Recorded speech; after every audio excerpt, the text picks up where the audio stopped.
Tiga pemuda bersama seorang gadis cantik mengendarai jet ski dengan kecepatan tinggi di laut.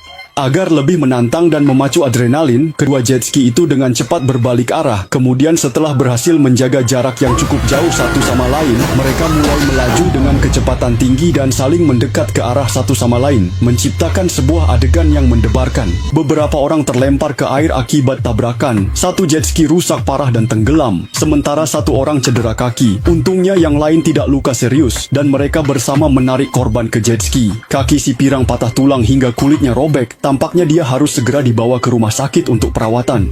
Dajuang segera mengeluarkan ponselnya untuk menelepon polisi. Namun karena terlalu jauh dari pantai tidak ada sinyal. Sekarang mereka hanya bisa menggunakan jet ski untuk membawanya ke rumah sakit. Tetapi satu jet ski hanya bisa menampung 3 orang. Setelah berdiskusi, akhirnya mereka memutuskan untuk membiarkan Xiaohei dan gadis berambut pirang tetap di tempat menunggu mereka kembali. Saat Dajuang bersiap menyalakan jet ski, ia mendapati jet ski itu sama sekali tidak merespons. Pasti benturan tadi telah merusak mesinnya. Xiaomei menggunakan pantulan cahaya dari ponselnya untuk mengarah ke pantai, berharap ada pejalan kaki di sana yang bisa melihat mereka. Namun sekarang baru pukul 7 pagi, tak ada orang keluar, jadi mereka hanya bisa duduk melingkar di jet ski sambil menunggu. Saat Xiaomei bosan dan membuka ponselnya, ia menemukan foto mesra pacarnya Dajuang dengan gadis pirang. Melihat itu, Dajuang buru-buru merebut ponselnya. Saat keduanya berebut, ponsel itu tanpa sengaja terjatuh ke dalam air, padahal itu adalah satu-satunya harapan mereka untuk diselamatkan. Tanpa pikir panjang, Dajuang langsung menyelam ke dalam air untuk mengambil ponsel itu. Ketika Dajuang sedang mencari ponsel di dasar air, bayangan seekor hiu tiba-tiba melintas, sementara orang-orang di permukaan menunggu berjam-jam namun Dajuang tak kunjung kembali. Tepat saat semua orang mengira Dajuang celaka, si gadis berambut pirang tiba-tiba ditarik ke air oleh sebuah kekuatan. Ternyata itu Dajuang. Dia tidak hanya selamat, tapi juga berhasil mengambil kembali ponselnya, meski tidak tahu apakah ponsel itu masih bisa digunakan. Entah sudah berapa lama berlalu, Xiaohei yang paling pandai berenang akhirnya tak tahan menunggu. Daripada menunggu di sini, lebih baik berenang kembali ke daratan. Ia meminta semua orang menunggu di sini, sementara ia akan berenang ke darat mencari bantuan. Setelah berkata demikian, ia berenang pergi sendirian. Si gadis berambut pirang menatap punggung Xiaohei yang semakin menjauh, berharap ia bisa berhasil sampai ke daratan. Namun tiba-tiba, seekor hiu muncul di belakang Xiaohei. Si gadis berambut pirang buru-buru berteriak keras, tapi jaraknya terlalu jauh. Xiaohei sama sekali tidak bisa mendengarnya. Untungnya tak lama kemudian, hiu itu menyelam ke dalam air dan menghilang. Saat mereka sedang mencari jejak hiu, tiba-tiba hiu itu muncul tepat di bawah mereka.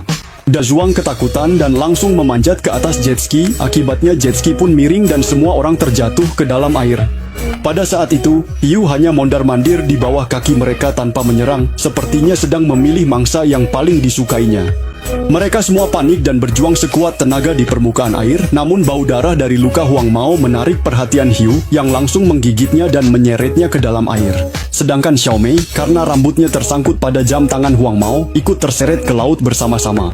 Untungnya, di saat genting, Xiaomei menarik rambutnya hingga putus, berhasil melepaskan diri. Pada saat yang sama, Xiaohei yang sudah berenang lama akhirnya menemukan kapal. Ia semangat berteriak, tapi orang-orang di kapal sedang mendengarkan musik, sama sekali tidak mendengarnya. Akhirnya, Xiaohei terus berenang ke depan. Tiba-tiba, seekor hiu muncul di depannya. Xiaohei ketakutan dan buru-buru menyelam ke bawah air untuk memeriksa sekeliling, tapi ia tidak menemukan apapun. Melihat kapal sudah tepat di depan mata, Xiaohei baru saja ingin berenang ke sana. Salah satu teman mereka baru saja menjadi santapan lezat seekor hiu. Ketiga orang yang kebingungan itu tidak tahu harus berbuat apa selanjutnya. Beberapa jam kemudian, di bawah terik matahari, kulit mereka sudah memerah dan bibir mereka pecah-pecah. Si pirang baru saja ingin menadahkan air laut untuk diminum, tapi segera dicegah oleh Xiaomei karena air laut hanya akan membuatnya semakin dehidrasi. Tak lama kemudian, matahari terbenam. Ketiganya menunggu hingga malam tiba, namun tak juga melihat Xiaohei kembali. Sepertinya nasibnya sudah tidak menentu. Saat itu, Xiaomei melihat ada cahaya berkilauan tak jauh dari sana, mengira ada kapal yang lewat. Ketiganya berteriak ke arah cahaya di kejauhan, tapi tak ada yang membalas. Xiaomei menyuruh Dajuang berenang ke sana, tapi Dajuang baru turun ke air sudah ketakutan dan langsung naik lagi. Benar-benar pria tak berguna. Melihat harapan di depan mata, Xiaomei melepas pakaiannya, memutuskan berenang ke sana sendiri. Dia berenang menuju cahaya itu, tapi saat sudah dekat, ternyata itu hanya sebuah lampu, dan di sampingnya ada benda tak dikenal. Xiaomei mengulurkan tangan untuk memeriksa, dan ternyata itu adalah mayat yang sudah membusuk dan mengapung.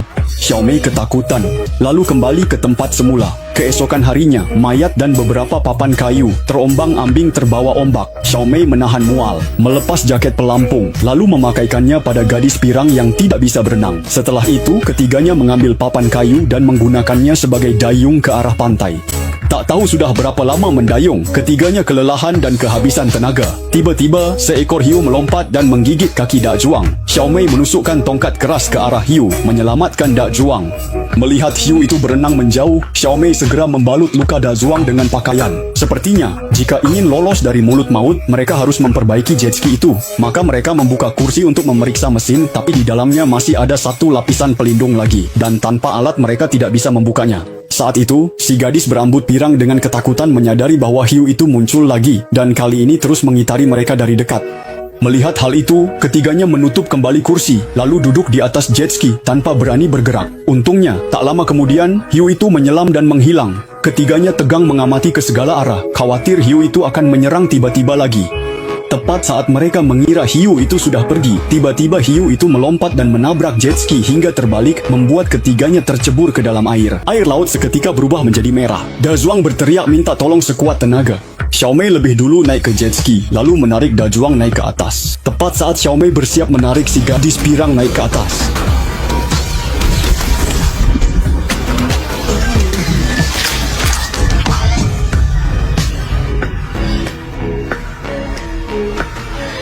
melihat gadis pirang itu digigit hiu hingga terbelah dua, Xiaomei ketakutan sampai seluruh tubuhnya gemetar. Melihat sahabatnya digigit hiu hingga terbelah dua, Xiaomei ketakutan sampai seluruh tubuhnya gemetar. Butuh waktu lama baginya untuk kembali sadar. Sementara itu, pacarnya Dajong terluka akibat gigitan hiu, dan saat ini sudah mulai kehilangan kesadaran. Dia tahu harus segera pergi dari sini, jadi dia kembali membuka jok jet ski, lalu mengerahkan seluruh tenaganya untuk mencabut penutup mesin. Tak disangka, dia benar-benar berhasil mencabut sebagian penutup itu. Melihat penutup mesin di tangannya, dia sadar benda itu bisa dijadikan senjata untuk melindungi diri. Lalu dengan sekuat tenaga lagi, akhirnya dia berhasil mencabut seluruh penutup mesin itu. Ternyata selang bahan bakarnya putus, tapi tanpa alat dia tetap tidak bisa memperbaiki selang itu. Saat Xiaomei bingung harus berbuat apa, dia kebetulan melihat ada sepotong selang di jaket pelampung tak jauh dari situ. Selang itu sepertinya bisa digunakan untuk menyambung selang bahan bakar. Lalu dia menyelipkan pisau di pinggangnya, menyemangati diri bahwa dia pasti bisa, kemudian langsung terjun ke air dan berenang menuju arah jaket pelampung itu. Saat dia mengambil selang itu, dia melihat hiu muncul lagi. Namun hiu itu tidak langsung menyerangnya, melainkan mendorong jet ski menjauh terlebih dahulu, lalu berbalik arah dan menyerang ke arahnya. Dalam situasi genting, Xiaomei segera mencabut pisau dari pinggangnya. Tepat saat hiu hampir mendekat, dia memanfaatkan momen itu dan menusukkan pisau dengan keras ke hiu. Hiu yang kesakitan pun kabur dengan cepat. Setelah kembali ke jet ski, Xiaomei segera menyambungkan kembali selang bensin, dan benar saja, mesin pun berhasil dinyalakan. Xiaomei membawa Dak Juang dengan penuh semangat menuju pantai, namun tak disangka hiu itu mengejar mereka dari belakang. Xiaomei menggenggam gas dengan erat, tapi kecepatannya tetap tidak bisa menandingi hiu itu. Hiu itu langsung menggigit hingga merusak pipa knalpot jet ski. Setelah pipa knalpot kemasukan air laut, tenaganya pun menurun drastis. Melihat hiu hampir menyusul mereka, Dak Juang sadar jika terus begini, mereka berdua akan menjadi santapan malam si hiu. Dak Juang melompat ke air menjadi santapan hiu, demi memberi Xiaomei waktu melarikan diri. Tak sempat bersedih, Xiaomei mengendarai jet ski terus melaju menuju pantai. Ketika jarak ke pantai semakin dekat, tiba-tiba ia menabrak karang dan terjatuh ke air. Xiaomei muncul ke permukaan air, melihat pantai sudah di depan mata, lalu meninggalkan jet ski dan berenang menuju pantai. Tak disangka hiu itu ternyata masih membuntuti dan sekali lagi menyerangnya. Xiaomei ketakutan dan berenang sekuat tenaga menuju pantai. Melihat hiu terjebak di celah karang dan terus berjuang, Xiaomei memanfaatkan kesempatan itu untuk segera berenang ke darat. Akhirnya selamat dari maut dan berhasil hidup. Melihat hiu yang masih terus berjuang, Xiaomei tak kuasa menahan air matanya. Dalam bencana kali ini, meskipun ia selamat, namun ia kehilangan pacarnya dan dua sahabat baiknya.